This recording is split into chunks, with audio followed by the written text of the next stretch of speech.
Let's learn how you can change a Telegram name and the nickname. I will show you this tutorial on iPhone, but you can follow up with any other device. So without any delay, let us start by opening Telegram application. Once you're at start menu, you will have to click on settings and then click on edit, that's in top right corner.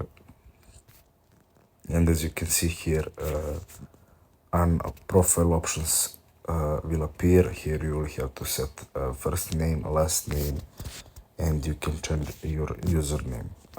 Once you've done that, click on done and click done again, so you can save your options that you changed and you have done.